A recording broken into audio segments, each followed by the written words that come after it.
Bonjour à toutes et à tous. Donc, pour ce 6e mercredi de l'EJDB, nous vous proposons de vous pencher sur la rentabilité de l'entreprise pour garder le cap.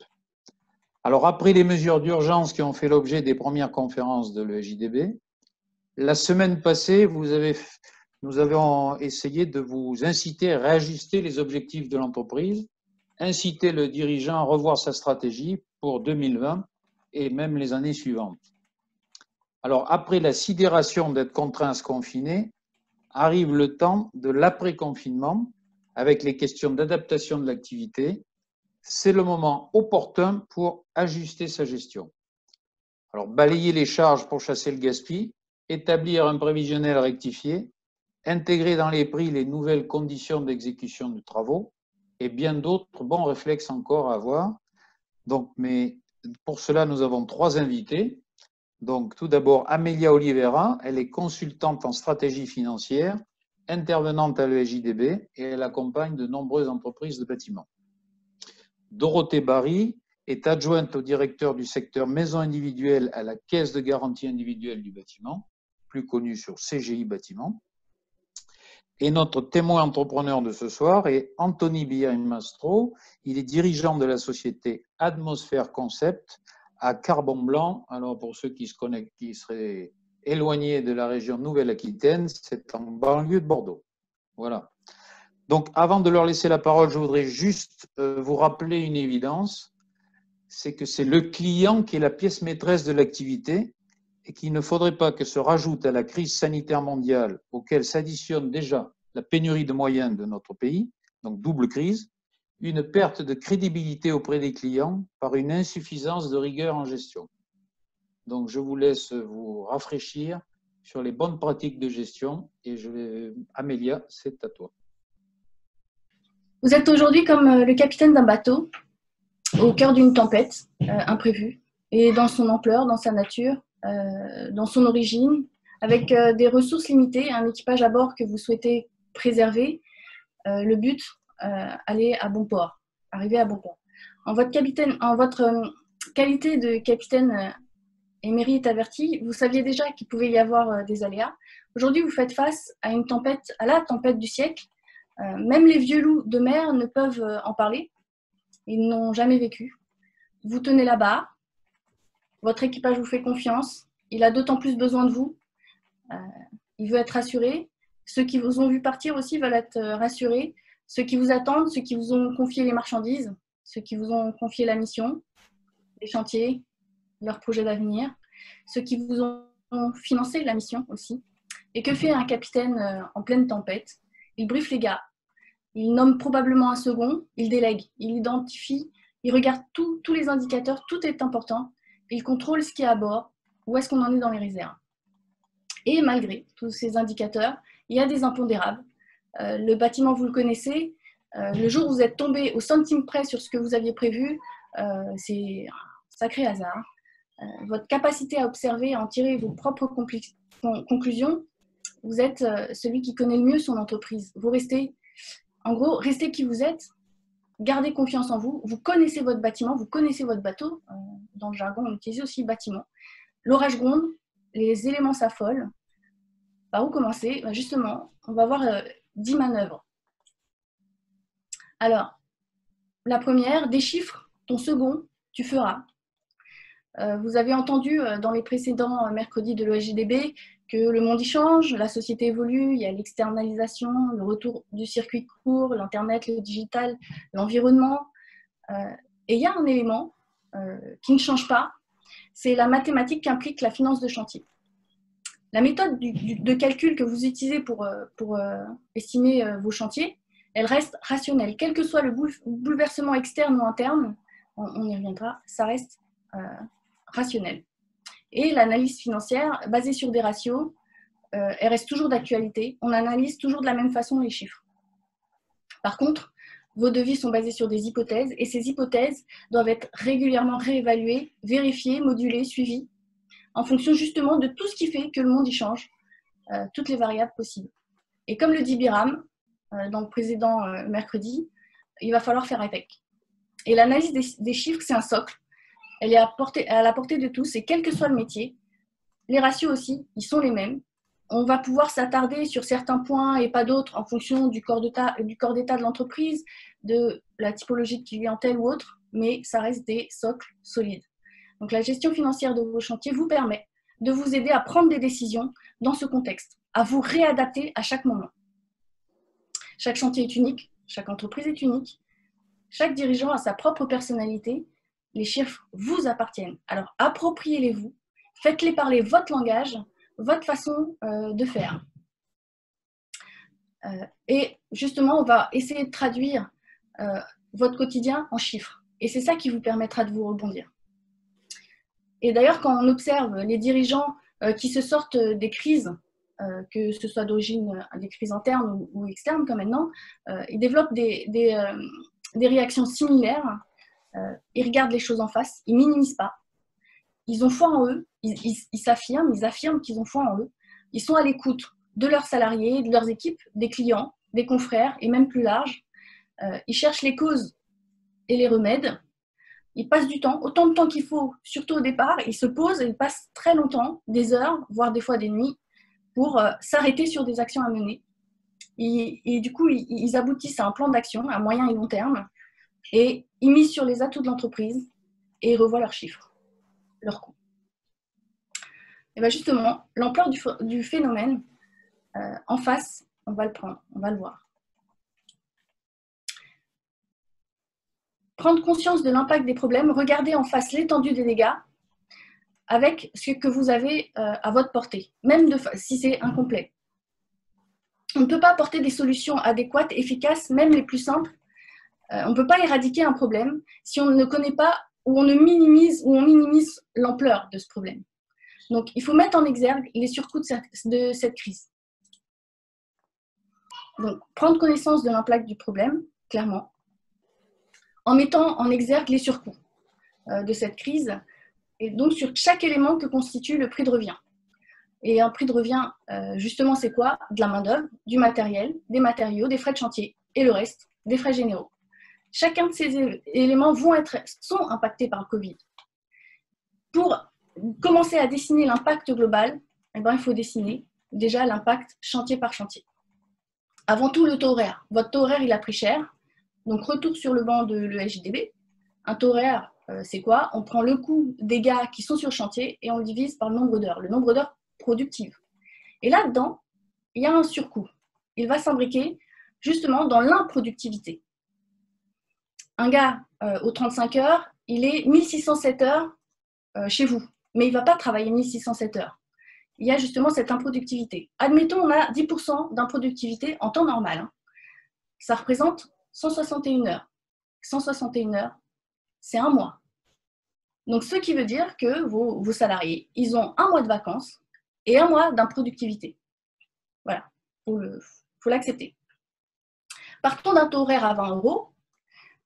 Si je prends 10% d'improductivité, je passe à 22 € de coût de l'heure. Donc ça, c'est 22 € en temps normal, hors crise. Avec le Covid, je m'imagine que je vais passer de 10 à 15% d'improductivité. Je passe à 24 € de l'heure. J'ai 2 € de plus de l'heure. En gros, ça me fait 162 € par mois par gars. Si j'ai 10 gars, ça me fait 1620 €. La fédération a estimé pour l'instant que uniquement tout ce qui est lié au respect des règles sanitaires a provoqué une hausse de 5 à 10% de l'improductivité. Donc, vous voyez, déjà, vous avez des bases pour faire de nouveau vos calculs. Le chiffrage de nouveau de votre taux horaire. Et quant à vos frais généraux, eh ben, ils passent plus lourd. L'activité elle diminue. Une bonne partie des charges qui sont dans les frais généraux vont diminuer aussi. Par contre, elles vont diminuer moins vite que le chiffre d'affaires. Et puis, malheureusement, donc là, clairement, ça va faire que votre coefficient de frais généraux va être plus lourd par rapport à l'activité. Et en plus, il va y avoir des charges fixes qui vont rester fixes. Donc, par exemple, le loyer de crédit bail, c'est une charge. Même si vous le payez dans 6 mois, ça, c'est de la trésor qu'on vous permette de payer plus tard. Par contre, la charge, elle restera le mois concerné. Donc, tout ce qui est loyer de crédit bail, si les locaux ils sont en location, le loyer, la téléphonie, tout ça, il va rester fixe. Donc, ça confirme que probablement le coefficient de frais généraux va être bien plus lourd. Admettons j'ai des frais généraux qui représentaient en temps normal 20% de mon déboursé sec. Et je l'augmente de 2 points. Vous pouvez faire une estimation un peu plus en détail en reprenant toutes vos charges et en estimant justement les charges qui ont augmenté, etc., en refaisant un travail sur vos chiffres. Comme vous l'avez fait normalement en fin d'année, quand vous avez eu vos comptes de résultats, ben là, il faut le refaire en mettant à jour. Admettons, j'augmente de 2 points. Ben, les 2 points supplémentaires, j'estime que je suis une entreprise de gros œuvres, j'ai autant de matériaux, autant de main-d'œuvre, eh ben, on arrive à 128 € de surcoût par mois, par gars. J'ai 10 gars, ça me fait 1 280 € de surcoût. Si j'additionne avec le surcoût au niveau du taux horaire, ça nous fait déjà 3 000 € de surcoût sur un mois. Et si en plus, ma matière première augmente de 5%, j'ai 1 600 € supplémentaires de surcoût. J'arrive à 4 600 € dans le mois de surcoût. Il y a un reportage sur TF1 qui disait que simplement les équipements liés au Covid dans le bâtiment provoquaient un coût de 10 € par jour par gars. Sur un mois, ça fait 210 € par gars. J'ai 10 gars, ça me fait 2 100 € par mois. Donc si j'additionne tout ça, j'arrive à 6 700 €. Et je ne vais pas décliner encore plus, mais les frais de chantier, les charges temporelles, l'échafaudage que vous avez loué et qui va, malheureusement, la durée va s'étaler sur le temps, ben ça aussi, il faudra l'augmenter. Donc là, ce que je viens de vous citer, c'est ce que moi j'ai de viser, c'est des hypothèses sur lesquelles je ne m'engagerai pas. Parce qu'en effet, déjà au niveau de l'improductivité, on a pris 10% d'improductivité classique.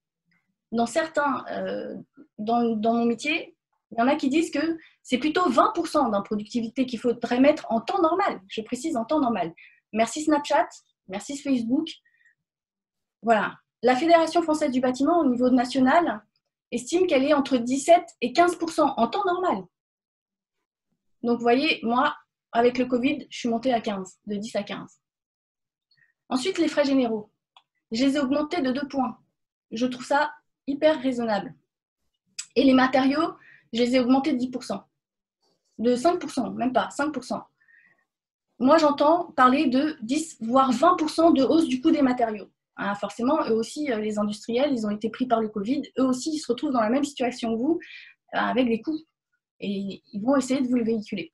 Donc, vous imaginez? Et puis, les frais de chantier, les frais que je vous disais d'équipement, les 10 € par jour par gars, j'entends qu'ils me disent 20 € par jour par gars. Ils ont fait la simule, 20 € par jour par gars. En gros, si vous multipliez par 2 mon chiffrage, ça fait 13 000 € environ par mois. C'est tout autant probable. Donc, et ça, tant qu'il y a les mesures sanitaires. Donc, après, si on revient à des mois tout à fait normaux, forcément, les choses vont se réajuster. On va devoir revoir tout un peu à la baisse. Mais voilà, au moins, vous avez une ordre d'idée. Vous pouvez l'estimer vous-même avec vos chiffres dans votre secteur, dans votre région, et faire cette estimation. C'est hyper important. Et vous allez me dire, mais attends, capitaine, ça fait beaucoup quand même. Eh bien, mais si c'est le cas, et justement, si c'est le cas, on ne va pas se poser de questions. Si, la seule question qu'on va se poser, c'est par où on commence. Qu'est-ce qu'on fait maintenant? Par où on commence? Donc, c'est quand on réalise l'impact, c'est pour ça que je vous disais, c'est en prenant conscience de l'ampleur de la problématique qu'on va pouvoir trouver une solution en adéquation avec cette problématique. Et c'est surtout aussi le fait de ne pas attendre la fin de l'année, de pouvoir réagir tout de suite, parce que tout de suite, vous pouvez réagir, sans attendre les conclusions du comptable qui seront dans 1 an et quand ce sera total. Donc, d'ores et déjà, vous pouvez réagir. On attaque la vague en face, de face. Donc, voilà pour ces premiers points. Anthony, cher Anthony, ton regard de dirigeant aguerri, de combattant, comme tu me disais. Alors, bonjour à tous. Anthony Villard-Maestro, Société Atmosphère Concept dans la région bordelaise. On est une entreprise de 15 salariés. On est axé essentiellement sur le particulier. À 80% de notre activité, c'est le particulier. Je vais faire un petit débrief, bon, sans vous parler de pourcentage, puisque Amélia s'en charge très bien. Il a fallu donc moi je suis entrepreneur, il a fallu que je réfléchisse assez vite. Il y a eu une période de réflexion. Alors, on l'avait un petit peu anticipé avec Mathieu, puisqu'on avait organisé l'Extreme Manager. Donc, on on a la preuve que c'est vraiment un petit peu extrême notre profession et qu'il faut justement affronter les obstacles de la vie assez rapidement. Donc, prise de conscience, je suis resté une semaine confiné chez moi avec ma petite famille. Prise de recul, analyse. J'ai décidé de mettre tout le monde en confinement pendant 4 semaines. Ça a été une décision très dure à prendre, vu la baisse d'activité, ainsi de suite, et l'économie, mais voilà, toutes les charges et tout ça qui s'accumulent. Mais on s'est dit avec mon associé, la santé avant tout. Donc ça, c'était un choix stratégique vis-à-vis de nous. Et ça, parce qu'il ne faut pas oublier, oui, il y a les clients, mais il y a nos collaborateurs. Il fallait rapidement les rassurer sur ce phénomène-là, puisque quand on entend notre président de la République qui nous déclare la guerre, ça fait un petit peu peur. Donc la première chose qu'on s'est dit, c'est mettre tout le monde en sécurité en confinement et rassurer les troupes, comme en bon soldat et commandant, on va dire. Ensuite, à l'issue de la première semaine donc confinée, on a fait estimation. On a attendu, avant de faire l'estimation, la sortie du guide de l'OPV-BTP pour toute la mise en place et le process où c'est qu'on allait, pour nous donner de la visibilité.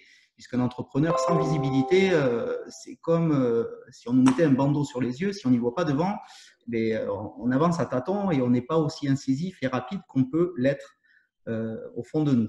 Dès que le guide est sorti, on a estimé le coût en frais généraux, en gants, masques, lingettes, enfin tout le process à mettre en place. Et on a fait une estimation rapide du coût, sans forcément savoir si on allait les avoir ou pas, dans un premier temps, puisque ça a été assez délicat, et ça l'est encore d'ailleurs. Ensuite, on a revu le document unique dans les priorités, ça merci le SJDB. On a mis en place un questionnaire vis-à-vis de nos clients particuliers, puisqu'on fait 80% de particuliers. On l'a décliné pour le professionnel, mais le particulier était un petit peu plus pointilleux, donc on l'avait bien étoffé, donc c'était à peu près la même chose. On a mis un plan particulier de sécurité de process mis en œuvre pour rassurer nos clients, puisque comme l'a dit M. Tellier au début en introduction, c'est nos clients qui sont les dirigeants de notre entreprise. Il ne faut jamais l'oublier en tant que dirigeant. Elle appartient beaucoup à nos clients, notre entreprise. Ça, je l'ai compris depuis bien longtemps. Donc, pour les rassurer, il faut mettre un process de sécurité, voilà, et rassurer aussi nos salariés pour qu'ils soient motivés à reprendre le plus tôt possible pour perdre le moins de productivité possible. Et on a fait une estimation. J'ai la chance d'avoir un associé qui est sur la partie technique et en production. Donc, il m'a estimé à peu près le coût en temps de la mise en place de ce process de sécurité sanitaire. Et de suite, on est arrivé sur des ratios que je dirais à peu près dans une fourchette. J'ai une estimative entre 5 et 6 euros en vente de l'heure, en rajout, en taux horaire. Donc, rapidement, on est deux à faire le commerce dans l'entreprise. On a pris notre calculatrice, on sait à peu près combien de temps on va passer. Moi, je suis dans le chauffage, climatisation, combien de temps je vais passer à faire un monosplit, l'installation la plus simple. Une journée de travail à deux, enfin, on va dire 10-12 heures de chantier. Et de suite, on a pris notre calculatrice. Et pour le mettre rapidement, puisque je n'ai pas pris le temps de l'intégrer dans le logiciel, ainsi de suite, j'ai fait un forfait sécurité sanitaire, comme je me fais un forfait évacuation des déchets. Et je l'ai mis en place rapidement. Sur les nouvelles demandes, puisque pendant le confinement, je continue à avoir des demandes. Et je voyais qu'un petit peu le retour particulier, alors le professionnel et le particulier, c'est deux choses différentes, à mes yeux, commercialement. Et le particulier, ça tiquait un petit peu quand même, puisque surtout quand on arrivait sur une installation d'un gainable, donc un peu plus en nombre d'heures, on arrivait sur des taux forfait sécurité sanitaire à 400-500 euros. Ça commence à tiquer un petit peu commercialement. Donc après, on a mis en place, on l'a intégré dans le nombre d'heures, dans le forfait installation main-d'œuvre. Et après, pour rassurer les clients, pour que ça passe mieux, on indiquait noir sur blanc sur les devis tout le process en synthétique, tout le process mis en place, mais pour que commercialement, ils voient qu'ils aient affaire à une entreprise qui est structurée, qui a mis déjà le process en place et qui justifie qu'on est plus cher que certains dans le bâtiment. Voilà, pour synthétiser un petit peu tout ça. Je ne suis pas hors sujet, Amélia, c'est bon? Non, c'est parfait, parfait. Donc, j'avais 5 minutes pour l'instant. Ouais, très bien. Voilà, en tout cas, c'est exceptionnel, une entreprise qui met déjà en place ces surcoupes, c'est pas évident, parce que tout de suite, le dirigeant s'est retrouvé justement pris dans la vague, secoué. Donc, le temps de réajuster les choses et de penser finance, voilà, c'est pas évident. On m'a posé la question de savoir comment répercuter ces surcoûts sur les chantiers. Donc, la question exacte, c'est comment répercuter les surcoûts liés au Covid aux chantiers déjà signés. La problématique, je vois là une sous-question, j'ai l'impression de le véhiculer au client. En fait, la problématique ici qu'on parle, c'est pas à un moment donné de le faire payer au client. Si pour les futurs chantiers, les prix vont augmenter, hein, le prix de revient augmente, le prix de vente normalement va de pair, hein, sauf si vous signez sans marge. Et encore, je pense que les marges que vous faisiez avant supporteront peut-être pas les pertes là encaissées, les surcoûts encaissés. Là, la problématique, c'est de prendre les chantiers qui sont aujourd'hui dans le carnet de commande et les chantiers en cours, de revoir combien ils nous coûtent, de voir où est-ce qu'on en est. En gros, c'est vraiment ça, de regarder l'ampleur de la problématique en face. C'est surtout de savoir où on en est et combien on va, justement, à quel niveau l'entreprise va se retrouver avec des surcoûts et du coup, in fine, des besoins de trésor et in fine aussi de devoir réparer un peu cette fragilité que va créer ce trou, ces pertes. Là, je pense que d'ores et déjà, les entreprises peuvent commencer à être en perte en moyenne. Amélia, je me permets d'intervenir. Par rapport à cette question, moi j'ai ressenti, c'est quelle démarche on peut faire vis-à-vis du client sur un marché déjà signé pour lui dire qu'il faudrait réviser les prix compte tenu de la situation. Ça peut être un versant de la question. Hein. Tout à fait. Merci Guy. Versant que je n'avais pas analysé, hein, tellement focalisé sur les chiffres. Le répercuter aux clients, déjà, il y a des clients qui sont… j'ai été assez étonnée. J'ai entendu des entreprises qui me disaient que des clients leur ont demandé déjà combien ça leur coûterait. Là, pour le coup, ça reste du relationnel, du commercial. En fonction du type de clientèle, déjà au niveau des particuliers, ça peut être difficile. Anthony nous disait qu'il avait déjà essayé de mettre une ligne en gros Covid. C'est pas l'idéal, donc ça risque d'être très compliqué. Après, est-ce que si c'est des marchés publics, est-ce qu'ils seront plus ouverts, des pros, des entreprises, si vous avez une clientèle d'entreprise, par exemple, hein, vous avez un client, c'est un restaurateur, c'est le premier secteur le plus impacté, le plus aujourd'hui, qui passe le cap encore plus dur. Après, c'est le bâtiment. Difficile aussi là-dessus. D'ailleurs, il bénéficie, j'ai vu ça il y a 2 jours, des abandons de charges, donc je ne sais pas encore le détail. Le bâtiment n'y est pas puisqu'il n'y a pas eu d'interdiction d'exercer. Voilà. Je pense que ça risque d'être difficile. C'est pour ça que là, la première chose qu'il faut faire, c'est voir où on en est.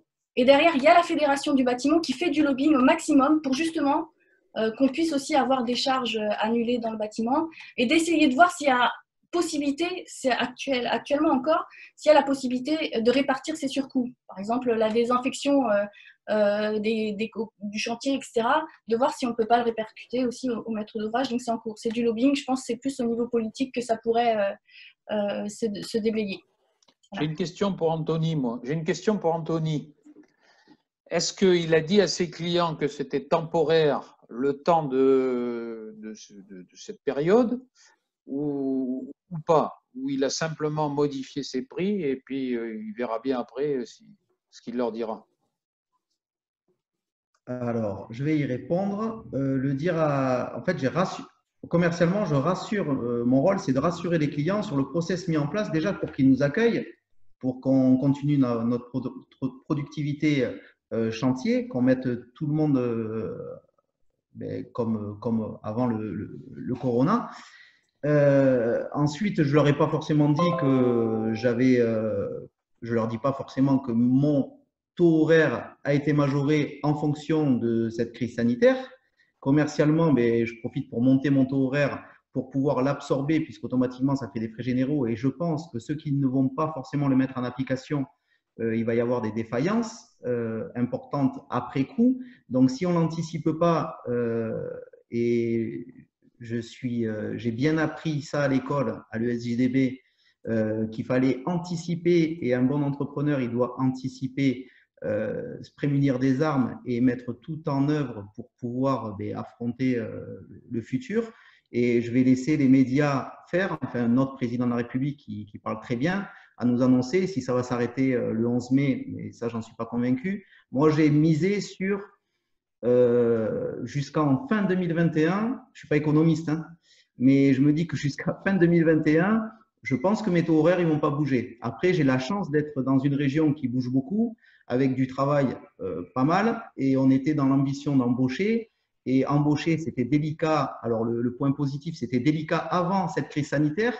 Et là, on s'aperçoit qu'en fait, c'est moins délicat. On arrive à trouver de la main-d'œuvre. On en reçoit des CV, on en reçoit 3, 4, 5 par semaine en ce moment. Donc, on est assez. Et on recherche, en fait, on va embaucher, nous, pendant cette période, pour justement mettre la productivité en avant, puisqu'on reprend partiellement, puisqu'il y a toujours la garde d'enfants de certains des salariés et ainsi de suite, qui est délicate. Mais non, pour répondre à votre question, Guy, je ne leur ai pas annoncé que c'était par rapport à la crise que j'ai augmenté mes tarifs. Voilà. D'accord, ok, merci Anthony de ce complément. Amélia, vous pouvez reprendre le fil. Je voulais préciser que justement par rapport à la question de répercussion des coûts, enfin de la possible répercussion de certains coûts aux clients, la conférence du vin, Guillaume me le précise, la conférence du vin sera sur les droits des marchés, notamment sur l'actualisation du prix. Donc voilà, ça pourrait peut-être répondre. Et pour la réponse sur les matières premières, est-ce qu'elles vont du coup baisser après le confinement? Probablement pas tout de suite. Il y aura une certaine durée, comme nous dans le bâtiment, on va voilà.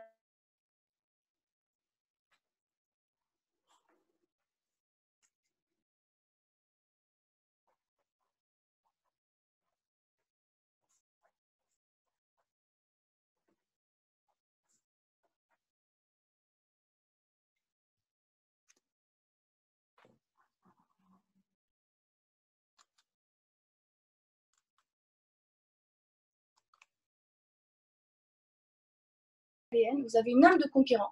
Ce qui veut dire que dès le moment où vous voyez la problématique, dès le moment où vous verrez les chiffres de votre entreprise avec ce Covid, instinctivement, vous développez des stratégies de correction. Instinctivement. Et elles sont correctes. C'est pour ça que vous êtes là. C'est pour ça que vous êtes dirigeant. C'est ce qui fait votre qualité de dirigeant, de stratège. Voilà. Donc, dernière manœuvre, enfin, pas dernière manœuvre, hein, on est encore au début. Autre manœuvre, droit devant, tu regarderas. Alors, considérer qu'on commence une nouvelle année. Il faut vraiment considérer, même comme si on démarrait une nouvelle entreprise. En plus, justement, les chantiers sont en train d'être repris. Vous reprenez les chantiers, l'activité va réaugmenter. Ça implique derrière, on verra par la suite, un besoin de trésorerie, etc. Donc vraiment, aujourd'hui, il faut considérer qu'on démarre une nouvelle année. Vous avez imaginé votre chantier, vous allez vous réinventer ce chantier avec votre équipage pour arriver à bon port. En gros, transformer un cercle vicieux en spirale virtueuse. C'est ça aujourd'hui qu'il faut embrayer, nous dirigeants. Aucune société n'a traversé de crise sans au passage améliorer sa gestion, améliorer sa relation avec l'environnement, son management, et bon, on peut décliner comme ça pendant un petit temps. Voilà. Donc, on en est là. Et Dorothée, justement, votre regard de financière humaine, hein, je précise, parce que vous êtes dédié au bâtiment, ce qui vous a obligé d'être comme nous, dirigeants du bâtiment, de garder une fibre humaine. Justement, qu'est-ce que vous en pensez de tout ça? Moi, je vais rebondir un peu sur tout ce qui a été dit. Et en tant que financière, je partage totalement tout ce qui a été dit. Le premier point, c'est les chiffres. Effectivement, aujourd'hui, on ne peut pas faire sans. C'est des données objectives, c'est des données sûres sur lesquelles vous pouvez vous baser. Et surtout, il n'y a pas de place pour les impressions, il n'y a pas de place pour l'à peu près, parce que à la fin de l'année, ça peut coûter cher si vous avez estimé un petit peu je pense que ça va me coûter tant, mais j'en suis pas sûre. Si vous êtes un petit peu trompé, au bout de tous les chantiers, ça peut coûter cher. Et puis, en tant que financier, ces chiffres, on va vous les demander. C'est une nouvelle vie, comme l'a dit Amélia, qui démarre pour votre entreprise. Il faut savoir que le redémarrage, effectivement, il ne va pas du tout se faire dans des conditions normales, en tout cas dans celles que vous avez connues auparavant. On l'a vu, la productivité, elle va chuter, vos achats vont certainement coûter plus cher, les chantiers vont durer plus longtemps, ne vont pas se dérouler de la même façon. Donc, tout ça fait que vous allez devoir tout recalculer pour faire du business rentable, on va dire. Et c'est nécessaire si vous ne faites pas cet effort de tout mettre carte sur table. Dans un premier temps, de chiffrer les pertes, parce qu'il ne faut pas se leurrer, cette situation, elle va certainement générer des pertes. Et tu l'as dit, Amélia, il ne faut pas avoir peur de le chiffrer. C'est vrai que ça peut paraître impressionnant, mais c'est nécessaire pour prendre les bonnes actions correctrices. Et ensuite, va falloir intégrer les surcoûts, et pour chiffrer correctement et vendre au bon prix qui intègre désormais ces nouveaux coûts, cette nouvelle productivité, il faut faire ce travail-là. Donc, aujourd'hui, ce pilotage, les financiers vont vous les demander. Ils vont vous demander combien ça vous a coûté ce confinement, cet arrêt d'activité, et ils vont vous demander qu'est-ce que vous avez fait pour vous adapter après. Je pense qu'aujourd'hui, il n'y a pas un financier qui pourra vous reprocher de faire des pertes. C'est pas le cas. Tout le monde connaît la situation. Par contre, ils pourront vous dire après pourquoi vous n'avez pas vous n'avez pas forcément réagi, pourquoi vous n'avez pas pris des mesures, vous n'avez pas pris le temps de réfléchir à tout ça. En tout cas, ils vont vous questionner sur ce que vous avez fait après pour essayer de redresser la situation. Et puis, c'est aussi là qu'on voit que le pilotage, tout ça, c'est le pilotage de l'entreprise, et il prend tout son sens en temps de crise.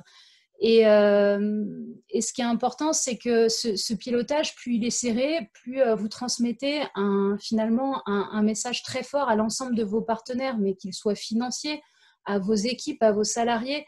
Et tout ça, ça participe à nouer une relation de confiance qui va être primordiale, parce qu'aujourd'hui, plus que jamais, on va travailler les uns avec les autres. Vous allez aller voir vos banquiers, vous allez aller voir vos différents partenaires pour essayer de trouver des solutions pour avancer ensemble. Et c'est important que, de sentir qu'il y a un maître à bord dans une entreprise, et de se dire, voilà, le gars ou la femme, elle maîtrise, elle sait d'où elle part, elle sait où elle va. Et c'est à travers tous ces chiffres et ce pilotage que vous allez pouvoir transmettre cette confiance, et la confiance qu'on vous donnera et avec laquelle on vous suivra dans la poursuite d'activités. Super. Ouais, effectivement, c'est vrai que la façon dont on peut gérer cette crise se transmet aussi dans la personnalité, justement l'aspect combatif, on le ressent, et les financiers ressentent aussi justement cette carrure qu'on peut développer du fait de traverser ces moments, ces turbulences. Alors, donc, droit devant, tu regarderas, on a vu pour réinventer ces chantiers pour aller chercher de la marge, en fait, aller récupérer, ou en tout cas atténuer les coûts du surcoût du Covid, et transformer donc ce cercle vicieux en spirale virtueuse. Ça, c'est votre personnalité qui fait ça, donc ça, c'est une certitude, un dirigeant, c'est ça. Ça passe par améliorer sa gestion. Maintenant, on va voir justement les efforts en équipe, tu optimiseras. Aujourd'hui, il faut s'arrêter. Il faut arrêter les actions à mener. Et pour ça, il faut que nous, dirigeants, on s'arrête. On prend le temps, on prend du recul sur ce qu'on est en train de vivre. On arrête aussi ce qui nous fait perdre du temps, de l'argent, et ceux qui nous font perdre du temps et de l'argent. Et pour arrêter justement les actions, pour les actions à mener, il faut vous mener. Ça, c'est encore dans vos cordes. Menez vos chiffres, menez un effort collectif, menez votre entreprise dans un nouveau monde. Et Guéram nous l'a très bien dit, voilà, le monde, il est comme ça. Et c'est tout neuf, tout ce qui arrive à chaque fois, c'est tout neuf. Il faut mener, embrayer. Donc ça passe par aborder autrement les chantiers, en essayant de chasser un maximum de gaspillage, et du stockage du matériel, des matériaux, et jusqu'à la réception du chantier, tout regarder et prendre la main sur la façon dont les choses se passent quand vous démarrez un chantier, même dès le moment où vous rencontrez le client. Et impliquer un maximum les acteurs de l'entreprise. Cette crise, on s'en sort ensemble, effectivement, que ce soit en partageant avec ses confrères, hein, je vous l'ai dit, qu'avec son équipage. Donc, il y a le Lean Construction, entre autres. C'est devenu très, très à la mode depuis la crise de 2007, parce que justement, les prix étaient trop tirés, la contrainte externe était très forte, et le seul moyen de récupérer de la marge, c'était encore une fois de regarder son entreprise, de se regarder dans un miroir, de regarder comme dans un miroir. Et donc, cette méthode, le Lean Construction, vient de l'industrie où on cherche ensemble à mener des efforts ensemble et sur les tâches à forte valeur ajoutée et analyser à chaque stade le résultat pour à chaque fois être en progression. L'appel à frites chez Bento, c'est un salarié qui l'a imaginé. C'est des secondes de gagner et des millions d'euros de plus pour McDo, en fait. Donc voilà, c'est un peu, je résume, voilà. En gros, c'est ça. Et bien sûr, on n'oublie pas de changement sans management. On l'a vu hein, dans un des mercredis. Pas de management sans motivation. Et votre valeur ajoutée, c'est vos salariés. Voilà. Un exemple que j'aimerais donner, parce que on l'a raconté, et avec une certaine nonchalance, et moi, comme j'adore les chiffres, ça m'a perturbée. Donc à un moment, un dirigeant me dit qu'il était embêté parce que bon, il y a un de ces gars qui arrivait régulièrement 15-20 minutes en retard, qu'il avait essayé un peu de lui faire changer ses habitudes, mais bon, donc il l'avait accepté. Et quand on regarde un gars qui arrive 15 minutes régulièrement en retard, admettons, ça me coûte 30 € de l'heure, frais généraux, etc., tout inclus, mon heure me coûte 30 €. Le gars, il arrive en retard, ils partent à 3 dans la camionnette, donc les 2 collègues, ils l'attendent pendant ce quart d'heure, hein, j'ai juste pris un quart d'heure.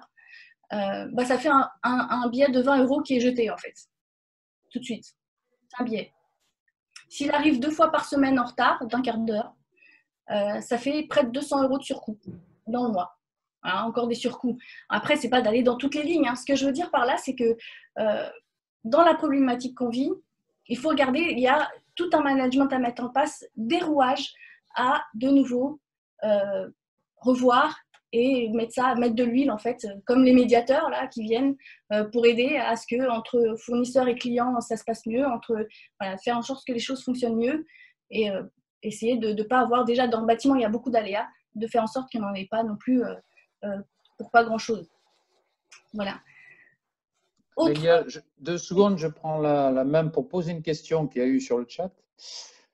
Vous parlez beaucoup de finances, disons, sur aujourd'hui, mais il y a Jérémy qui s'inquiète pour demain. C'est demain qui nous fait peur et il nous dit depuis le début du confinement, aucun appel pour de nouveaux chantiers. Alors moi, j'ai une réponse à lui faire, mais… Oui, Guigui, allez-y, puisque… Bon, moi, je dis, l'appel, c'est attendre que le client appelle. Donc, dans cette période-là, il faut rassurer le client. Donc, il faut aller vers lui. Et par exemple, j'étais dans une conférence avant-hier où des dirigeants ont profité de ce que les restaurateurs étaient à l'arrêt, etc., pour systématiquement aller les voir et leur dire s'ils avaient un jour des travaux d'entretien et passer les voir, prendre de leurs nouvelles, les rassurer, etc. Donc, je pense qu'il faut se centrer sur le client et faire une vraie démarche commerciale. C'est un vieux réflexe de l'attendre. Voilà. Mais ça, c'est un avis Guy Théier. Maintenant, je laisse les spécialistes répondre. Comme on dit, hein, Guy, de toute façon, quel que soit notre choix de carrière, d'option, de spécialisation, on est tous humainement aptes justement à avoir des réponses adéquates. Donc, et là-dessus, effectivement, l'avenir, on ne peut pas le prédire. Quand j'entends le mot peur, oubliez la peur. C'est difficile. Dès le moment où ce sentiment vous vient, qui est tout à fait normal, c'est derrière de le compenser par une action et par trouver des choses aujourd'hui qui sont à votre portée. Ce qui n'est pas à votre portée, lâchez prise. Vous avez des choses à votre portée, œuvrez pour ça. Parce qu'on ne sait pas, ça se trouve, en tout cas, moi personnellement, avec mon mari ou nos amis, Une chose qu'on a hâte, c'est d'arrêter le confinement et on en rigole sur la taille du verre qu'on va commander au café. Donc, ça se trouve, voilà, même les restaurateurs, ils vont se retrouver avec un mois plein, parce qu'on aura une envie justement de retrouver cette bouffée de bonheur. Donc voilà, lâchez prise, faites ce qui est à votre portée. Et faites-vous confiance, même si des fois votre confiance peut être rognée, ce qui est tout à fait normal, faites-vous confiance en travaillant ce que vous savez faire et justement en prenant ce que vous avez à votre portée, c'est-à-dire ici des chiffres, de vous faire aider. Vous avez l'expert comptable, le JDB, la Fédération du bâtiment, des confrères. Vous voyez Anthony qui aujourd'hui apporte son témoignage parce que la profession n'ira vers le haut que tous ensemble, et de prendre ce qui est à votre portée et d'essayer de lâcher prise sur le reste. Et on ne sait jamais, ça peut être ou négatif ou positif par rapport à vos contrats qui peuvent se signer plus tard. Voilà ce que je pouvais dire sur cette question. Donc, arrêtez les actions à mener justement et faites ce qui est accessible pour vous. Impliquez les acteurs de l'entreprise et pas que, aussi les confrères. Vous voyez, Dorothée aussi est là, financière, humaine. Voilà, et en leur posant des questions justement aux financiers, aux banques, quand vous allez leur demander un prêt, demandez-leur s'il y a des refus ou s'ils vous donnent un montant moins élevé que ce que vous aviez espéré. Là encore, posez-leur des questions, cartonnez-les de questions, justement pour apprendre. Voilà, pour apprendre, parce qu'un regard financier, je vais vous le dire après, c'est un peu le regard qu'il faut aussi adopter. Je vous expliquerai pourquoi. Donc maintenant, on va avoir la marge de manœuvre. Tu évalueras. Ça tombe à propos par rapport à cette question. Je ne perds jamais. Soit je gagne, soit j'apprends. C'est Nelson Mandela qui le dit. Je ne perds jamais, soit je gagne, soit j'apprends. Il y avait même un tennisman, je ne sais plus si c'était Federer, je ne sais plus c'est lequel, qui à un moment avait gagné et a dit « Ouais, je suis un peu triste ce soir parce que je sais que mon confrère, il va évoluer, il va vivre des choses que moi, aujourd'hui, j'ai gagné. » Voilà. Donc, je ne perds jamais, soit je gagne, soit j'apprends. Il faut constater les écarts pour une amélioration continue, que les chantiers précédents soient formateurs pour les chantiers suivants. Quand on fait le bilan du chantier, chaque écart sur les éléments du prix de revient doit trouver sa raison. Et chaque raison doit avoir une mesure corrective ou d'amélioration, une mesure corrective ou d'amélioration. Et chaque mesure est l'occasion de réajuster ses coûts pour les études à venir. L'écart de marge entre l'étude et le réalisé, regardez l'écart technique entre la date de signature du contrat et la date de démarrage pour voir qu'est-ce qui a évolué, est-ce que c'est que les matières premières, est-ce que c'est le nombre d'heures, etc. Voilà, encore une fois, ce qui vous est à votre portée, regardez-le et regardez la marge de manœuvre que vous avez et encore une fois, votre potentiel de dirigeant trouvera des stratégies pour réoptimiser le chantier. Donc, il y a trois grandes étapes quand vous faites un chantier. Donc, il y a déjà la partie étude, le devis. Est-ce que vous travaillez avec les chiffres à jour? Donc, j'espère que au moins ça, comme on l'a vu tout à l'heure, vous avez travaillé non pas avec les chiffres de ce début d'année, mais avec des nouveaux chiffres déjà, comme Anthony. Il y a aussi les conditions générales de vente. Dedans, est-ce que vous avez prévu l'actualisation du prix ou pas? Et justement, a priori, le 20, il y aura une conférence là-dessus, donc ce sera hyper intéressant. Voyez les billets SNCF, quand vous l'avez acheté en ligne, quand vous l'achetez en ligne, il a beau coûter 5 €, vous avez, je ne sais pas, une dizaine de pages de conditions générales quand vous cliquez dessus. Voilà. Et clairement, dans vos chantiers, sur la partie études, prévoyez aussi des acomptes. Pas un chantier sans acompte. Voilà. Après, encore une fois, le côté fédéré de la fédération est aussi très bien parce que ça vous permet de vous rencontrer entre vous et de voir que certains y arrivent, donc de piocher un peu d'idées pour pouvoir faire des choses qu'au préalable, on ne se sentirait pas en tant que dirigeant de le faire dans sa personnalité, etc. Et de trouver comme ça des petits filons pour se réinventer aujourd'hui. Deuxième étape importante, ça fait 3 à 6 mois que le devis a été signé, chiffré.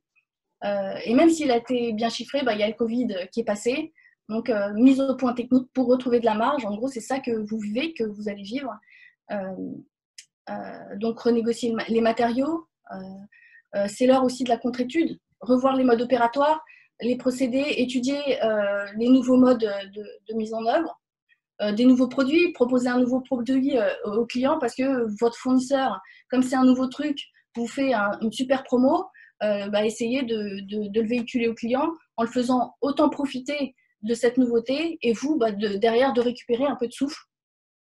Faire jouer, je dis comme ça des exemples en sachant que vous êtes bien plus inventif que moi, de faire jouer donc la concurrence et de faire aussi des mises au point de logistique. Est-ce que je sous-traite ou pas? Est-ce que voilà, plein de petites questions qui vous viendront justement parce que vous êtes stratège. Et troisième étape, la mise en œuvre. Donc suivre les heures des gars. C'est pas forcément évident pour une entreprise de bâtiment qui ne le fait pas. Là, c'est le moyen de le véhiculer à ses salariés, c'est de dire je ne le fais pas pour te fliquer, c'est pour que je puisse savoir où j'en suis, pour pouvoir à un moment donné savoir si je commets des erreurs au niveau des études ou si pendant l'exécution j'ai un décalage, etc. pour le plus vite possible réagir. Faire signer des amendements systématiques, en gros, oser changer de route et faire des points à chaque étape. Et chaque étape redéfinir des stratégies comme la mi-temps au foot. C'est pas qu'un moment de repos, c'est aussi l'occasion de redéfinir la stratégie pour gagner. C'est vraiment ça. Voilà. Anthony, est-ce que là-dessus, tu as quelque chose à apporter justement? Tu m'entends, Anthony? Oui, j'étais en train de répondre à des questions sur le chat. Ah, ça marche, ça marche. La mise en place… Attends, je ne t'ai pas trop suivi du coup. Là, c'est sur justement les mises en œuvre, comment toi tu vois justement, comment actionner justement aujourd'hui dans les chantiers, de quoi essayer de retrouver de la marge. Qu'est-ce que tu as fait? Est-ce qu'il y a des choses que tu as fait? Tu parlais d'avoir fait signer des trucs aux clients. Est-ce qu'il y a des choses que tu as mis en place déjà bien avant qui t'ont aidé aujourd'hui? Parce que justement, quand on a mis en place des process déjà avant, ça nous aide à passer aujourd'hui. Donc si on ne les a pas, on les fait. Ouais. Bon, après, moi, j'ai eu la chance. Bon, on a fait le Extreme Manager, ça m'a ouvert les yeux sur certaines choses un peu extrêmes. Mais je suis diplômé de l'ESJDB depuis mars 2017 et j'avoue que j'ai eu la chance de le faire avant cette crise sanitaire parce que je pense qu'autrement, je n'aurais pas eu les armes pour me relever de cette situation. C'est une entreprise qu'on a créée en 2007. Donc, je fais l'USJDB en mars 2017, j'ai été diplômé. Mon associé a fait également l'USJDB, ça a été très fort. On était 6 mois tous les deux à l'USJDB, donc on a vécu une période très délicate au niveau des chiffres, justement, un petit peu négatif, mais on a su rebondir qualitativement après, puisque l'effet rebond a été très parlant. On a optimisé la production, c'était un de nos points faibles, on était commercialement bridé par la production. On a mis beaucoup de process en place et qui ont été utiles à relativiser cette crise qui peut faire très peur, comme tu dis. Et donc, je parlais tout à l'heure, je l'ai dit en intro, j'ai répondu à pas mal j'avais préparé un petit peu mon petit texte, j'avais fait trop vite. Mais le document unique, mise à jour du document unique, le process du questionnaire, le plan particulier de sécurité qui rassure beaucoup. Commercialement, pour la question, là, moi, j'ai répondu en privé, je ne savais pas si je pouvais répondre à tout le monde ou en privé, à Jérémy. Oui, il y a eu une baisse, mais on a profité de faire des appels aux clients pour voir si ça se passait bien. Voilà. Donc, du coup, on a réussi à faire des ventes en rebond. On a réussi à faire une petite action parrainage en même temps pour justement… Et même, on s'aperçoit qu'en fait, le client est limite solidaire à nous aider, entrepreneurs. Et c'est ça qui est fort si on arrive vraiment à travailler sur son fichier. Je pense qu'il faut être dans cette période-là. Oui, il faut savoir compter. Ça, en tant qu'entrepreneur, on doit avoir les outils pour. Mais il ne faut pas oublier toute la partie management, de rassurer à la fois ses équipes et ses clients sur la qualité du devis, de présentation, mettre le petit texte qui rassure comme quoi on n'a pas oublié de mettre ce process en place pour que ça soit plus facile à justifier. Tout est un petit peu lié. Hein, le surcoût par rapport à un devis d'un confrère ou par rapport à un devis qui a été fait. Des fois, moi, je suis consulté l'été dernier, il faisait chaud, je fais la clim. L'été dernier, je faisais chaud, je n'ai pas pu le faire puisqu'il m'appelait en août et il me rappelle après en mai, là, en ce moment. Mais forcément, le surcoût, moi, je l'aurais impacté. Et donc, ils me posent des questions, mais à la fois, ils comprennent. C'est-à-dire que la pilule, elle passe plus facilement sur, je pense, il faut mettre aussi le process aussi commercial qui va faire qu'on va réussir à maintenir nos marges et monter nos coûts pour absorber le plus optimalement la perte au niveau du chiffre d'affaires et du bénéfice. En fait, tout est lié. De passer le maximum de frais généraux impactés par le Covid. Voilà, c'est ma stratégie et la mise en place. Voilà. Après, on a fait les feuilles d'heures, enfin, pas mal de choses, le document unique, la réception de travaux. La trésorerie, important à cette période-là. J'ai la chance de faire 2 bonnes années consécutives dû au rebond de l'ESJDB, du coup, qui m'a appris à bien gérer ma trésorerie. Et même si j'avais de la trésorerie, une bonne gestion, c'est emprunter le maximum. Bon, il faut être capable de rembourser, hein. Mais emprunter le maximum, jamais se démunir de la trésorerie pour justement se faire un trésor de guerre, comme on appelle. Et là, le trésor de guerre, il m'a servi concrètement. J'ai fait appel au PGE. PGE, bon, j'ai répondu à mon banquier, c'est comme si je vous fais un chèque en blanc. Il est incapable de me dire le taux que j'allais rembourser si je passais le 1 an. Donc, oui, c'est une opportunité, les journalistes, les médias et tout ça. Alors, moi, je l'ai vu comme un piège de suite. Bon, après, et de suite, je l'ai questionné. Il y a eu des blancs. Les blancs, j'aime pas quand je parle à quelqu'un. Bon, il m'a dit concrètement, incapable de me dire le taux de remboursement si je passe les 1 an. J'ai vu à mon associé, on a décidé de le contracter. On a demandé le maximum. Bon, la trésorerie va bien et tout ça. Il nous a octroyé le maximum. On n'en a pas forcément besoin. Mais je me dis que quand ça va repartir, il faut être libre dans sa tête commercialement pour être optimal. Alors moi, je suis Guy Tellier, Guillaume Prélo, ils me connaissent, je suis plus commercial que dans la production. La production, c'est plus mon associé. Mais justement, c'est la complémentarité de nous deux qui fait notre force. Et moi, j'ai cette vision-là. Et il faut à la fois la vision d'un gestionnaire, toute la production et tout ça, mettre les frais généraux, le tableau de bord, tenir le tableau de bord, ainsi de suite. Mais aussi toute la partie commerce, pour ne pas trop s'endormir sur nos acquis, surtout pas attendre les appels de nos clients parce qu'eux aussi, ils vivent les mêmes problèmes que nous et ils ont les mêmes contraintes et les mêmes peurs que nous. Donc, il faut justement s'en servir en ricochet. Oh, vous allez bien, machin, comment ça se passe, voilà. S'il y a des ventes à rebond à faire et tout ça, pourquoi pas. Et développer peut-être des activités qu'on n'avait pas forcément pensé, des activités de niche ou des activités dormantes qu'on apprend à l'ESJDB. Hein. Des fois, on a des activités dormantes qui ne sont pas notre activité principale, mais pourquoi pas les activer, profiter de cette situation pour activer certains process. Moi, la ventilation, la purification de l'air, c'était une activité dormante. Et là, je la mets en avant, puisque purifier l'air d'une maison dans une atmosphère polluée, c'est d'actualité. Voilà. Super. Donc, tu nous as déjà bien avancé, même par rapport à la liquidité, parce qu'effectivement, la liquidité, in fine, c'est elle qui va être le résultat de ce qui se passe. Et, ouais. Bon, super, merci beaucoup. Merci, Anthony. Donc, on l'a vu, je ne perds jamais, soit je gagne, soit j'apprends. Ça, c'est… Bon, j'aime bien cette phrase. Je suis désolée, je ne sais pas si vous avez entendu l'heure en anglais, mais… Réajuster ses coûts, comprendre les impacts, faire des études avec des chiffres à jour. Pas de chantier sans acompte. La trésorerie est importante, effectivement, merci.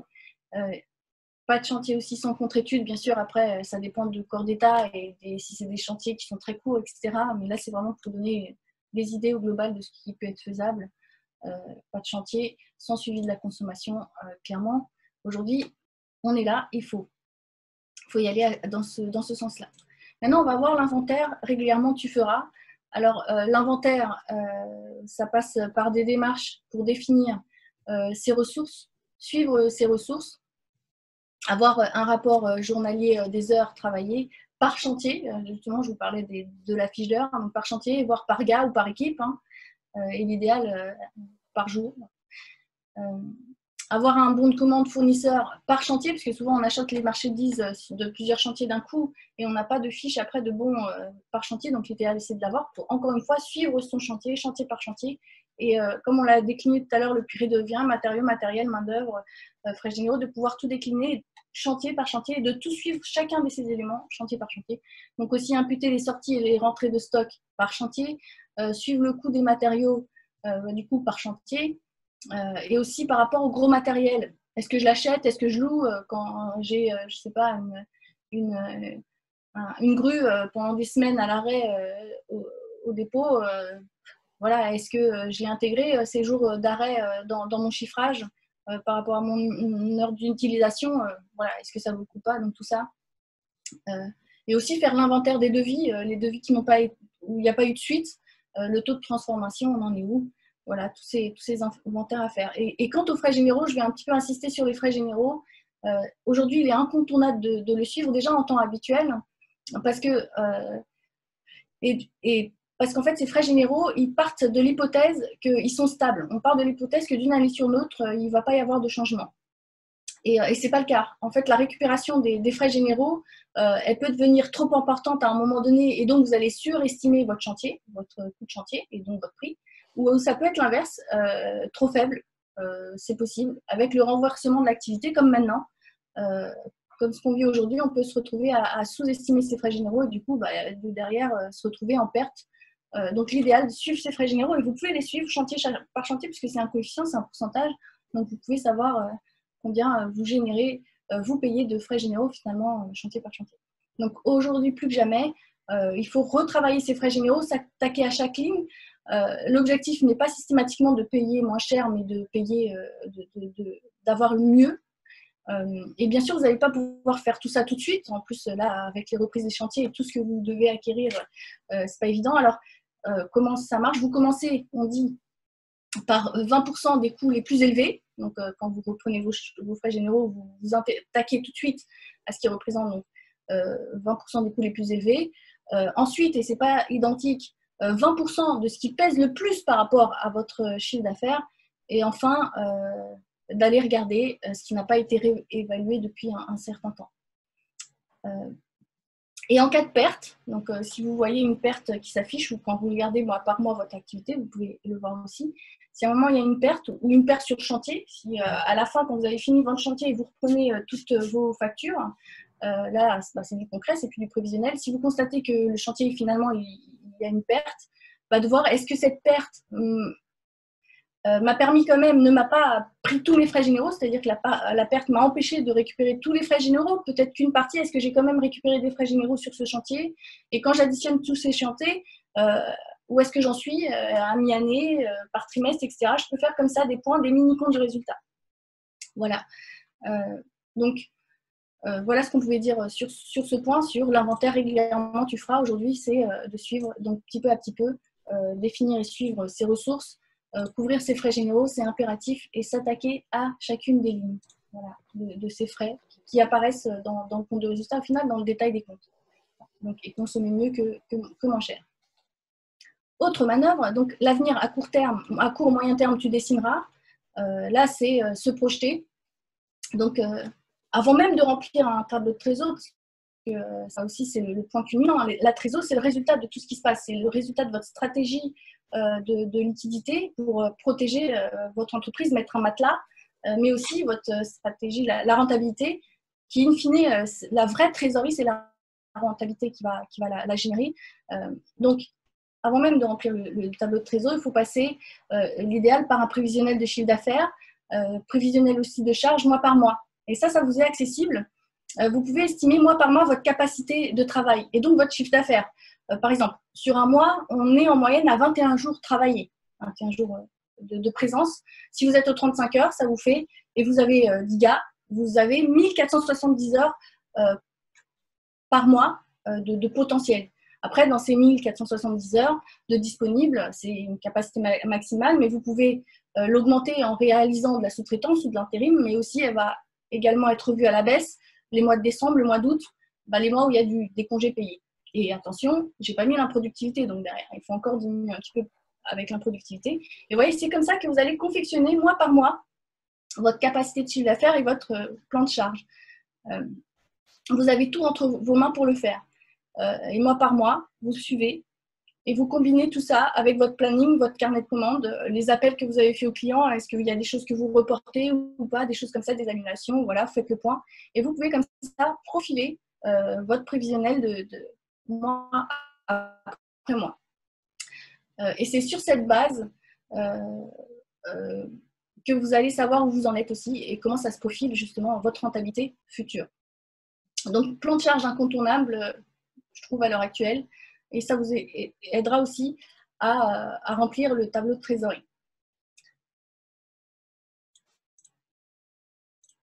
Donc, prévisionnel de chiffre d'affaires, plan de charge, allez-y, essayez. Exercez-vous, quoi qu'il arrive, ça vous aidera aussi à mieux maîtriser votre boîte et à trouver aussi des stratégies pour passer ce moment. Maintenant, on va passer au regard financier. Le regard financier, tu adopteras. Donc ici, chaque chantier, moi, pour résumer, pour moi, chaque chantier, c'est un mini compte de résultats. Mes chantiers vont véhiculer des charges, les charges de l'entreprise, toutes les charges de l'entreprise, normalement, c'est le chantier qui va les payer, il n'y a pas autre chose. Vous allez générer de la marge, donc un prix de vente du coup, et donc un chiffre d'affaires. Le compte de résultat d'une entreprise, on peut aussi le résumer par un chantier à l'année. C'est une vision simplifiée, certes, mais il y a beaucoup de réalisme derrière. C'est vous qui créez le compte de résultat, ce n'est pas le comptable, c'est vous qui le façonnez.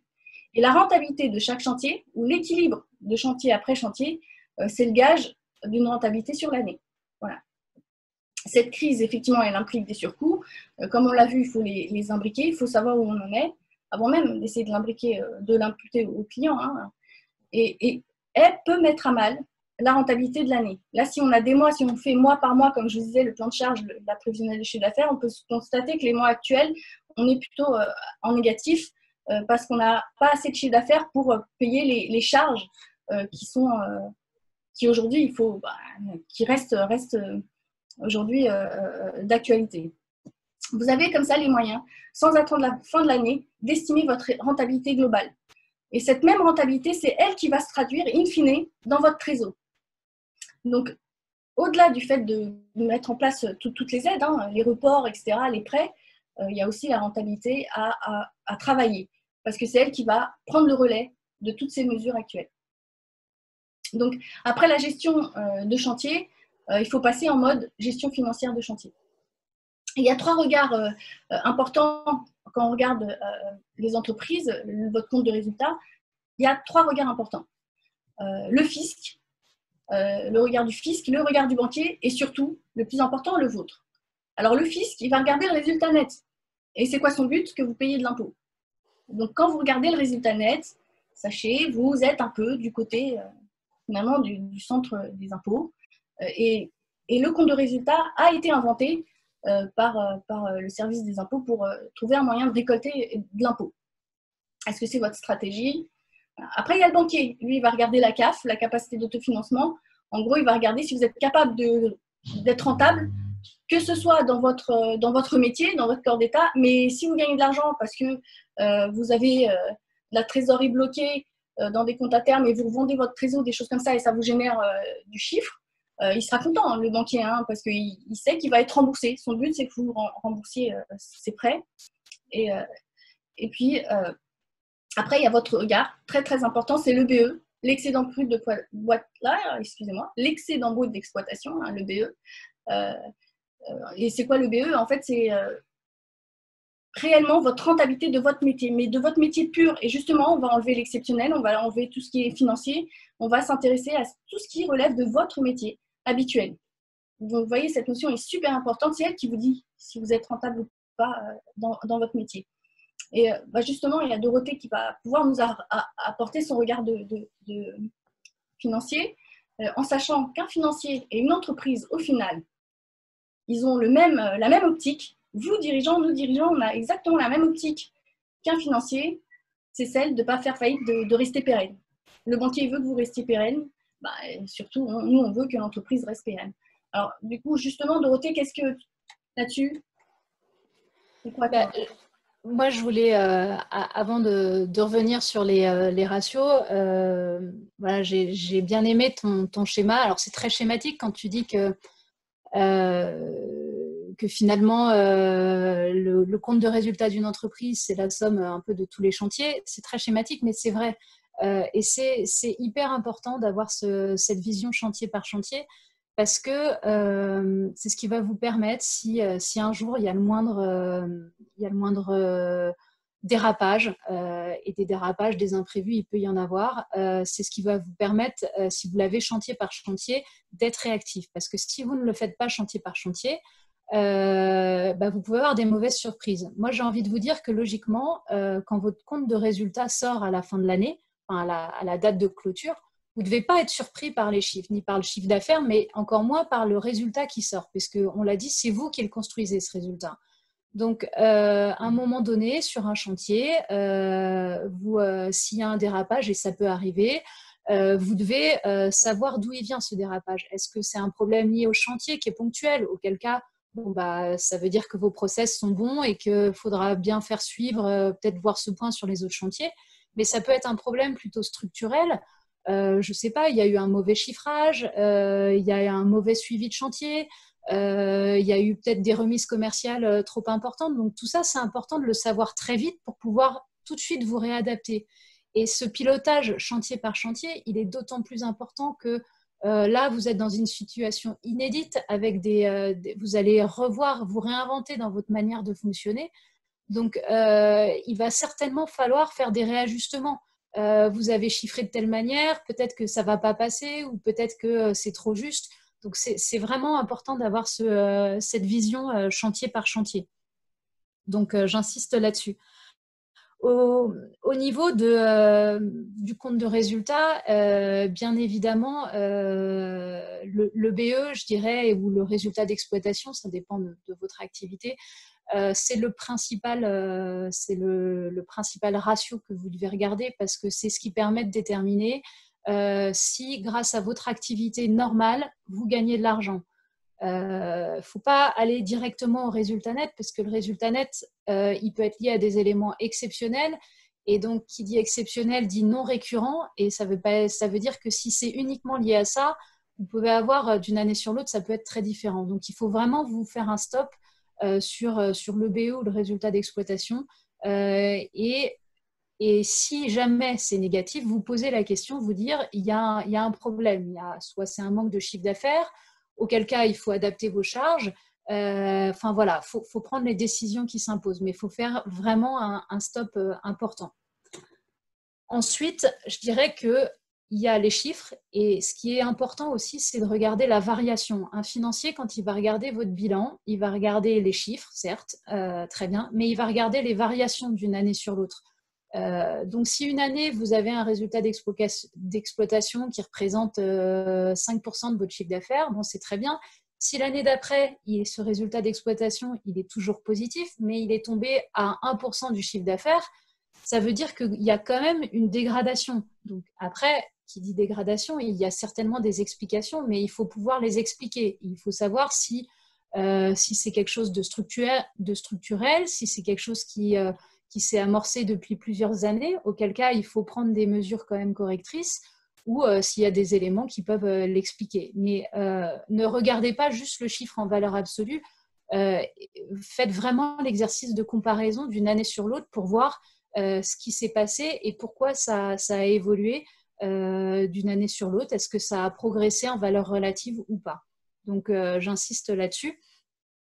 Ensuite, le deuxième point, mais peut-être que tu vas y revenir après, c'est une fois qu'on a regardé le compte de résultat, c'est les fonds propres. Donc, je ne sais pas si tu veux peut-être commencer d'abord ou tu veux que j'embraye.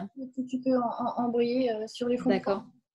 Donc, l'autre point qu'un financier va regarder, c'est bien évidemment le niveau de fonds propres et le niveau de trésorerie. Tout à l'heure, Anthony parlait à juste titre de trésor de guerre. Et je crois qu'aujourd'hui, ça prend tout son sens.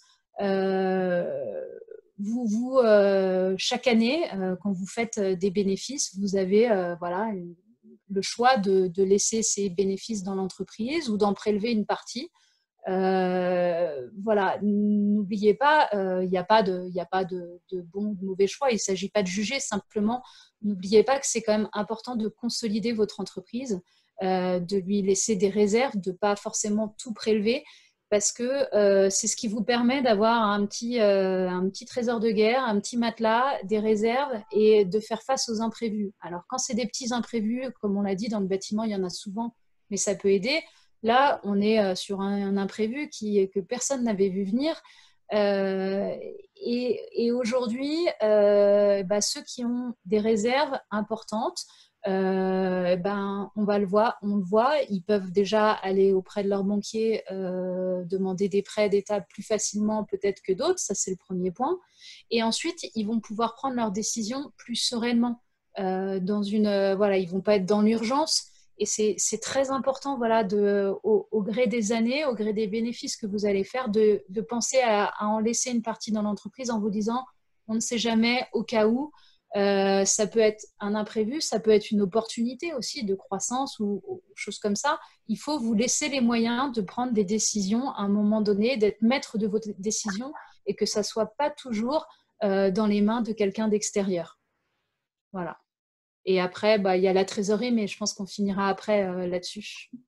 Oui, on peut déjà en parler. Merci Dorothée. Effectivement, la variation c'est sûr, le regard financier, votre regard peut apporter énormément de choses instructives pour nous, pour les entreprises. Parce que si vous, financiers, votre but, c'est très très rapidement savoir si l'entreprise va bien, va mal et quelle position vous devez prendre dessus. Et il vous faut des signaux d'alerte.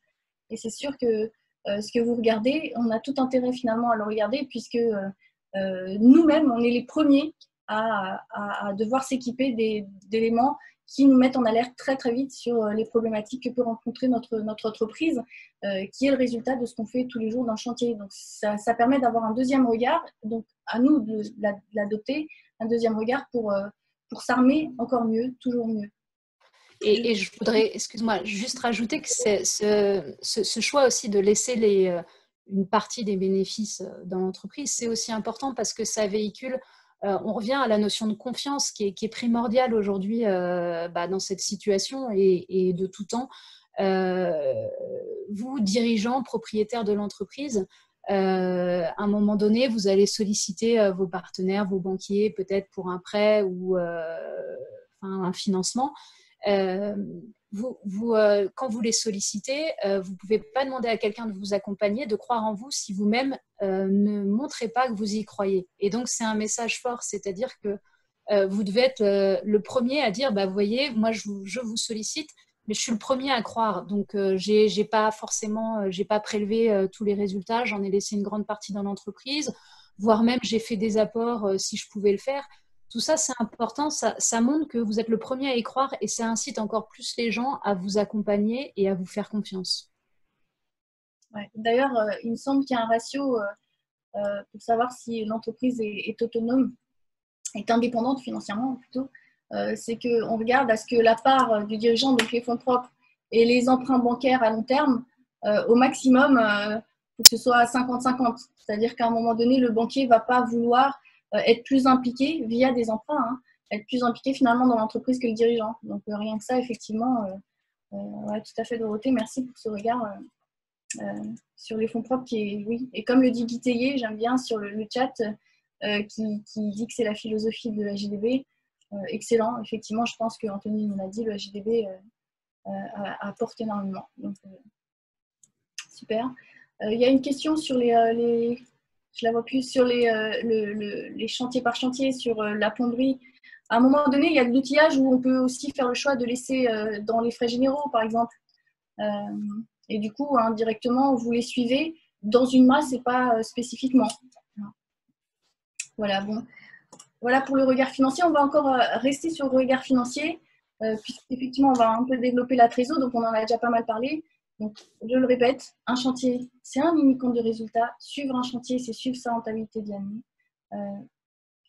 Essayer d'avoir une information comptable de qualité, c'est assez spécial de dire ça, mais beaucoup de dirigeants, justement, en regardant le résultat net, essayent d'optimiser le chiffre du compte de résultat, et après, ça rend plus flou l'analyse des données, et du coup, une marge de manœuvre que pourrait avoir le dirigeant en constatant ce qui se passe dans son compte de résultat, qui est la somme de ses chantiers. Si, du coup, vous jouez avec les chiffres, ça va vous enlever un moyen d'observation et donc d'action derrière. Puisque chaque observation que vous faites, encore une fois, votre mental de conquérant, de dirigeant, va avoir tout de suite des éclairs, voilà.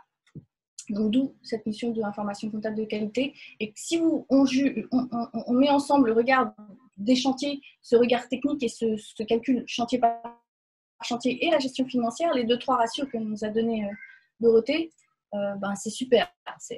Voilà. Donc, pensez EBE, pensez fonds propres et Trésor, on va tout de suite le voir justement. Et dans la Trésor, on en parle avec respect pour ton travail, tu affirmeras, c'est les délais clients. Et les délais clients, c'est là où c'est aussi un moyen pour vous d'affirmer que vous avez travaillé. Dans le bâtiment, ces délais clients sont toujours très importants. Cet argent dehors a un impact très très fort pour notre entreprise. Vous avez actuellement, là, on dit que les entreprises du bâtiment en moyenne font 2% de marge. En fonction des corps d'État, c'est à 2,5, 3 maximum, je crois, en moyenne, d'après les données BTP Bank. Donc, ça reste à l'heure actuelle correct. Hein. On a un petit peu récupéré ce qu'on avait en 2008, donc avant crise de 2007. Et si on a 2% de marge, imaginons j'ai un impayé sur un chantier de 100 euros. Si je vous pose la question combien de chiffre d'affaires je vais générer sur un autre chantier pour récupérer ces 100 euros, un marché de combien je vais devoir signer pour les récupérer ces 100 euros, c'est 5 000 euros. Il me faut un marché de 5 000 euros pour récupérer mes petits 100 euros. Donc prenez conscience de ça, de cet impact. Donc imaginez vous avez qu'un % de marge, vous vous retrouvez à devoir signer un marché à 10 000 euros pour récupérer cette perte-là. Et encore, quand vous additionnez ces deux chantiers, donc le chantier à perte et celui qui vous permet de récupérer cette perte du chantier, vous êtes tout juste à l'équilibre. Vous ne gagnez rien. Voilà. Donc prenez conscience de ça. BTP Bank nous a annoncé dans les chiffres de 2018, dans leurs analyses, que dans le gros œuvre, les clients ils mettent 87 jours à payer. Dans le second œuvre, 91 jours. Et dans les travaux publics, 93. Donc finalement, ils ne se démarquent pas tant que ça, les travaux publics. Cet argent dehors, c'est un danger. Aujourd'hui, d'autant plus, imaginez-vous avec des clients qui font de la restauration, un secteur très, très extrêmement touché par le Covid, comme tous d'ailleurs, mais eux particulièrement, a priori. S'ils font partie de vos clients, cet argent qui est dehors, potentiellement, c'est un risque d'impayé aujourd'hui avec une probabilité qui s'est accentuée. Donc, risque non négligeable. Voilà, il y a une structure financière, un établissement financier qui a eu l'idée, à un moment donné, d'analyser toutes les entreprises, avec le nombre d'entreprises avec un retard de paiement de plus de 15 jours, donc c'est pas énorme, hein, plus de 15 jours, et en parallèle, ils ont regardé les entreprises, le nombre de faillites, donc nombre d'entreprises avec un retard de 15 jours de paiement et entreprises, nombre de faillites. Les deux courbes allaient de pair, augmentaient exactement de la même façon et étaient côte à côte. Impressionnant, donc en fonction des années, donc sur plusieurs années, c'est fou. Et qu'est-ce que ça veut dire? L'INSEE s'est basé justement de cette étude. Ça veut dire que toute créance laissée en souffrance, c'est un risque de faillite.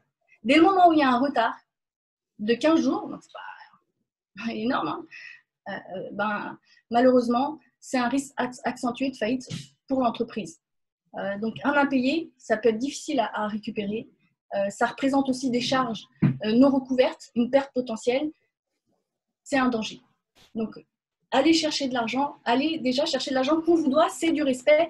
Vos gars ont bossé, ils ont trimé, ils ont sué. Cet argent représente le respect et pour eux et pour le risque que vous avez pris. Voilà, donc, et puis, j'en profite pour vous alerter, tous ceux qui ont des clients pros. Anthony, tu es à 90% particulier, donc tu ne pourras pas forcément faire les démarches, hein, sauf pour les 10% qui restent. C'est d'aller régulièrement sur bodac.fr. Vous mettez le numéro de client le numéro de sirène de votre client pro et vous regardez s'il est en procédure collective ou pas. Il faut savoir que s'il entre en procédure collective, vous avez 2 mois pour déclarer la créance. Si vous ne le faites pas dans ces délais, votre créance est estimée comme n'avoir jamais existé. Donc, bon, c'est sûr qu'une société qui va mal, après, on a toujours des doutes sur pouvoir récupérer l'argent qu'elle nous doit, mais au moins, donnez-vous la chance de pouvoir le récupérer si c'est possible. Là, pendant le confinement, ce délai est suspendu. Attention, dès le moment où on sort des mesures sanitaires, 2 mois, ça passe super vite. Donc, n'oubliez pas ça. Et pensez à la balance âgée aussi. Voilà. Donc, je vais résumer ce qu'on vient de se dire. Surveillez les délais clients. C'est un risque non négligeable pour votre entreprise. Et aujourd'hui, maintenant, donc on en revient à cette trésor. Hein, on est toujours dans la trésor. Autant que tu peux, des réserves, tu feras. Anthony nous a super bien expliqué que même s'il avait déjà une trésorerie, il a voulu la conforter pour être serein. Donc, c'est exceptionnel, hein, ce regard. Et puis, bon, justement, Dorothée, là-dessus, dis-nous ce que tu avais envie déjà Mathieu, de nous dire ton regard de... Aujourd'hui, comme d'habitude, de tout temps et encore plus aujourd'hui, la trésorerie, c'est le nerf de la guerre. Je dirais qu'aujourd'hui, dans la situation, ceux qui arriveront à s'en sortir, qui auront plus de facilité à s'en sortir, c'est ceux qui auront de la trésorerie. Alors, c'est vrai que sur le papier, ça paraît simple. Si vous êtes rentable, vous avez de la trésor. Si vous avez des fonds propres, vous avez de la trésor. Et puis, on s'aperçoit que dans la réalité, c'est pas aussi simple que ça. Parce que si vos clients ne vous payent pas, vous avez beau être rentable, vous n'avez pas de trésorerie. Et le risque, effectivement, de défaillance, il existe. Aujourd'hui, avec la reprise d'activité, clairement, vous allez aller voir, et c'est les premiers retours nous qu'on a sur les professionnels, c'est que vous allez aller voir vos fournisseurs. Tout le monde est en situation un peu difficile, donc tout le monde va vous demander, voilà, vous allez aller acheter des matériaux, et il va y avoir beaucoup de demandes et ils vont privilégier ceux qui payent forcément. La différence, elle se fera par ceux qui payent comptant, qui payent rapidement en tout cas. Donc, il faut que vous ayez du cash disponible, mais il faut aussi que vous ayez la même exigence vis-à-vis de vos propres clients. Aujourd'hui, déjà, parce que ça va être sécuriser votre créance, vous ne connaissez pas forcément, si vous travaillez avec des professionnels, la situation financière des entreprises. Ça, c'est une première chose. Donc, essayez au maximum d'aller vers des gens qui sont en capacité de vous payer comptant, parce que déjà, vous êtes sûr d'être payé. Et vous, ça vous permet aussi, après, d'aller voir vos fournisseurs, de dire, voilà, moi, je paye comptant, peut-être même bénéficier un peu d'escompte.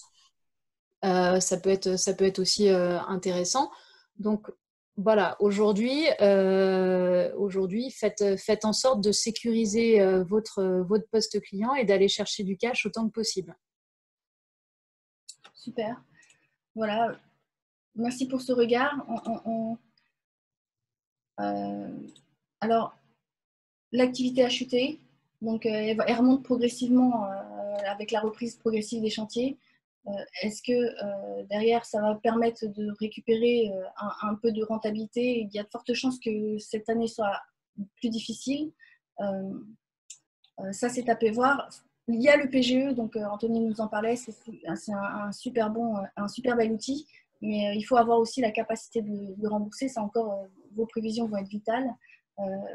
Admettons, vous faites 1 million de chiffre d'affaires, vous pouvez emprunter jusqu'à 250 000 euros, ça vous coûtera un peu plus de 600 euros, donc c'est rien, hein, c'est rien, ça reste quand même un montant, mais au regard de ce on voit d'habitude, c'est très, très accessible. Par contre, est-ce que vous allez pouvoir rembourser 250 000 euros au bout d'1 an en sachant qu'on passe quelques mois là très difficiles? Ça risque d'être difficile, et surtout si on a eu besoin de cette liquidité. Et si après on l'étale sur 5 ans, il faut intégrer que, hors intérêt bancaire, si j'étale 250 000 euros sur 5 ans, il faut que je rembourse à la banque 50 000 euros chaque année. Donc ça veut dire dégager une rentabilité de 50 000 euros. Voilà, je simplifie vraiment beaucoup, mais c'est un peu ça l'idée. Donc il faut se projeter. Le fait de constater les surcoûts vous permet aussi d'estimer quel besoin d'argent vous allez avoir. Voilà. Et il faut intégrer toutes les répercussions, encore une fois, financièrement, de ce qui peut arriver. Donc, vous pouvez explorer de nouvelles routes. Par exemple, définir un prix par activité, par typologie de clientèle. Vous avez choisi d'être dirigeant du bâtiment. Votre âme fait que vous êtes des conquérants, hein, je vous l'ai déjà dit plusieurs fois. Avant, on se dirigeait grâce aux étoiles pour les bateaux. Aujourd'hui, on peut toujours voir le nord grâce aux étoiles. Par contre, il n'y a aucun bateau qui ne va qui ne fait une traversée sans GPS, sans rien. Voilà, donc aujourd'hui, armez-vous avec ce que vous avez à votre portée pour être serein et pour passer ces moments qui font partie aujourd'hui de notre vie. Et pour conclure, l'important, ce n'est pas la chute, c'est l'atterrissage. Je fais référence à un film, si certains connaissent. Voilà. Donc, je vais laisser la main à Guy. Merci Guy, merci Dorothée, merci Anthony, merci énormément. Merci pour ce que vous faites. Mais c'est moi qui vous remercie. Je remercie tous les intervenants. Amélia qui était la meneuse de la conférence, mais je remercie Anthony, un fidèle de la JDB et qui n'a pas manqué de dire qu'il avait bien mis en pratique ce qu'il avait appris. Donc, on est fier de ce qu'il devient et de ce qu'il perd dans son entreprise. Voilà. Et de constater qu'il a les bons réflexes, même dans une situation comme celle-là. Et je remercie Dorothée Barry, que je ne connaissais pas, mais bien que nous soyons partenaires de CGI depuis l'origine de l'école, et je suis content qu'elle ait pu participer et nous honorer de sa présence ce soir, donc c'est très bien. Je voulais juste vous donner, on va avancer le diapo, je voudrais juste vous dire qu'il faut à mon avis bien rassurer vos clients, et quelle que soit la crise, je vous ai mis cette petite phrase à méditer, le vrai pouvoir est au client. En fait, je ne savais pas qu'Anthony évoquerait ça tout à l'heure. Donc, ça tombe très bien. C'est une phrase d'un grand patron américain. Il n'y a qu'un patron, le client. Il peut licencier tout le personnel, depuis le directeur jusqu'à l'employé, tout simplement en allant dépenser son argent ailleurs. Alors, de grâce, ne rajoutez pas de la crise à la crise. Donnez de l'information à vos clients et n'ayez pas peur de réviser vos prix, parce que quand les épouses des clients vont aller chez le coiffeur et qu'elles vont voir que les coiffeurs ont pris 20 ou 15 ou 20%, ils ne trouveront pas bizarre de voir vos devis rajustés à 5 ou 6%. Donc voilà, on va continuer nos mercredis de l'EJDB dès la semaine prochaine. Justement, c'est pour faire le lien. 13 mai et la relation client dans tout ça. Donc un zoom sur le commercial. Le 20 mai, marché et assurance. Et le 27 mai, prévenir les difficultés. Là, nous aurons 2 juges du tribunal de commerce qui vous parleront de l'anticipation des éventuelles difficultés, parce que nous souhaitons bien sûr que vous n'en ayez pas, mais s'il devait en avoir, il vaut mieux être anticipateur sur la situation. Et puis on continuera encore au mois de juin avec sortir ensemble de la crise par l'intelligence collective et puis la France d'après-crise notamment. Voilà. Merci à tous et bonne sortie de confinement. Et n'oubliez pas, pour ceux qui sont intéressés par les cursus de l'école, voici notre reprise d'activité. 15 juillet en Occitanie, 14 septembre en Nouvelle-Aquitaine, 5 octobre en Savoie-Haute-Savoie, 16 novembre en Nouvelle-Aquitaine côté Niort et 1er décembre Orléans Centre. Voilà, merci à tous. Bon retour. Merci.